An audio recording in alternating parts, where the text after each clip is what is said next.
This is episode 1 of a 3-part series explaining the Yorkshire Imaging Collaborative. In this first episode, I'm going to focus on common practices. The Yorkshire Imaging Collaborative is an innovative redesign for a large-scale regional radiology system within the National Health Service. It aims to improve patient outcomes through more integrated working at scale between the regional hospitals. It's been designed from the ground up by experts like yourselves who work in the radiology departments and use this system in their daily clinical practices. Through this approach, the common pitfalls of top-down service design should hopefully be avoided. And when it comes to the procurement of technology to connect our hospitals, we can be assured that the choices made have been driven by the needs of the clinical services and not by other financial and operational decisions which in the past have led to some poor technology investments which fail to satisfy the workflow demands. In this episode, we're going to focus on common practices. At the heart of our common practices, you will find special interest groups, which should be familiar to anybody who works in a radiology department because, in essence, they cover the subspecialisms in radiology. They'll certainly be familiar to those of you who are members of the Royal College of Radiologists, who operate a similar structure for their own expert groups. In addition to the familiar subspecialist groups, you'll also see another group called the Cancer Prioritisation Group, and that's a different one which assembles twice a year in cooperation with the Cancer Alliance, and we report to them how we're doing on prioritising cancer as a region. In reality, the clinical leads of each of the special interest groups will attend this meeting and offer a simple verbal summary of their activities relating to the improvement of cancer outcomes. That might be adopting a regional scanning protocol or demonstrating how you've improved the MDT process and pathways.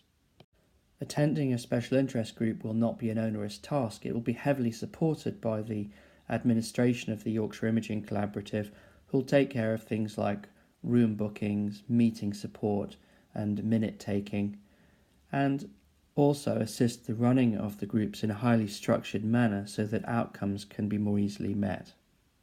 Let's look at the key topics that special interest groups will cover. Scanning protocols. By providing a minimum data set approach to scanning protocols, we can hopefully ensure a more consistent service between the hospitals for patients independent of which one they choose. We can also enable cross-site care pathways, such as ongoing cancer restaging in a local hospital after treatment in a major cancer centre. The data can of course still be reviewed in a regional MDT, thanks to the region-wide sharing and timeline features of our new PACS solutions. Reporting standards will make many of you instantly think of structured reports. But really it's an extension of the common scanning protocols, and it's a necessary step to work together at scale. On a most basic level, this might mean that a report is divided into findings, conclusion, and signed off in a consistent manner stating the reporter's name, base trust, and professional registration number. But it's easy to see how some of the special interest groups may want to take the concept of templated reports further, because there are some environments in which they work well, such as the major trauma workflow. More structured reports can also potentially make the planning of MDTs easier if the information in a report follows a familiar format and is therefore easy to find when planning a meeting. Procedural documentation.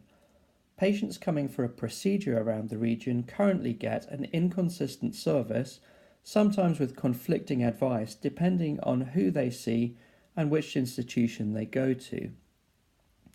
Let's take the example of a joint injection. Can I drive after it, or do I need to get a lift? How long will it last for? And what are the risks, benefits and alternatives? By having regional documents, patients get consistent information.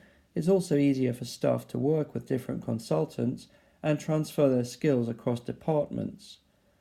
Ultimately, this should reduce problematic variation, which potentially reduces complaints and medico-legal challenges.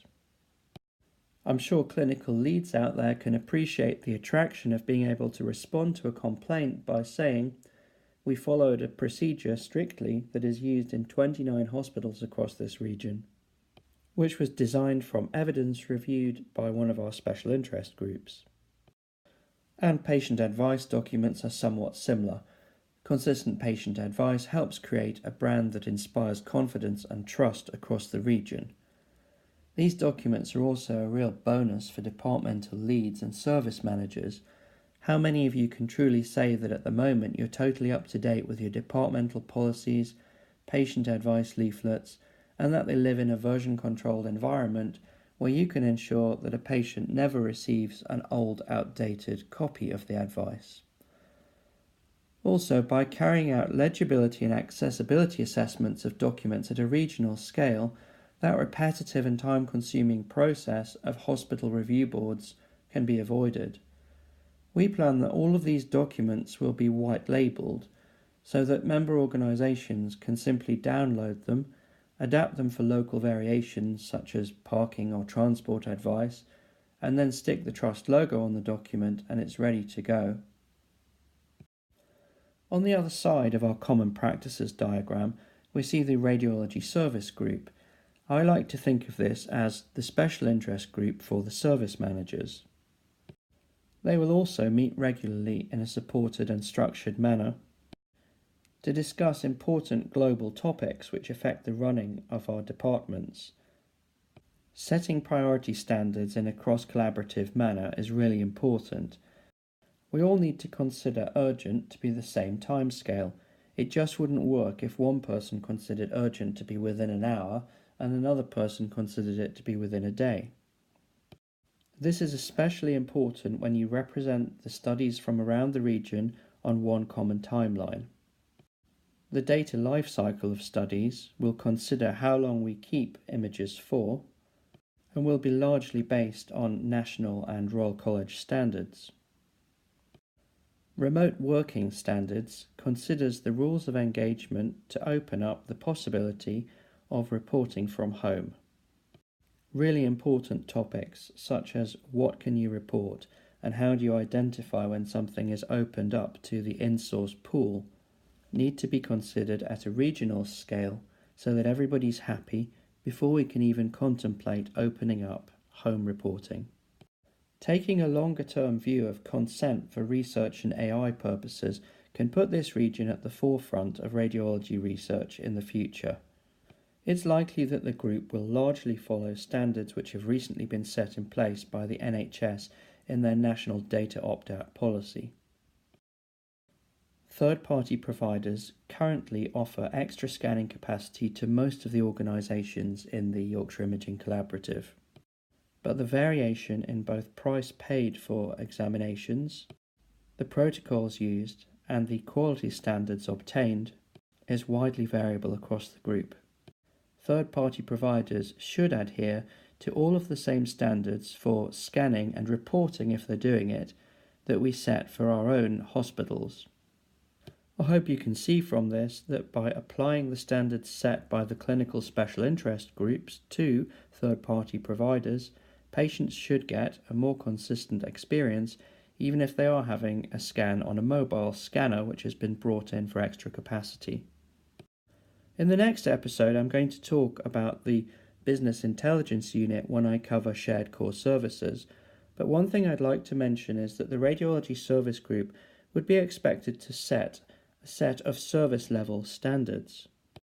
It's likely in the near future that these will be set by the Care Quality Commission, and they might include things like time to have a CT scan and time for it to be reported. And it would be really useful if the Business Intelligence Unit in the future tracks these in real time, per site, per modality, so that we don't keep acting on retrospective, outdated data, which we do at the moment. So in the future, this can make us much more reactive in real time to departmental capacity problems. You'll also see mentioned at the bottom of Common Practices a regionalised on-call system. That's very much parked as something to consider for the future once we're all successfully working together and are in a position to carry out a consultation with the Academy and its registrars. I'd like to just conclude by asking you all to consider participating in one of the special interest groups, which will be a great way to get together with other specialists from around your region, share experiences, and crucially to continue shaping the way radiology forms in Yorkshire for the future. Thanks for listening, and I hope you'll be back next time to listen to me talk about shared core services.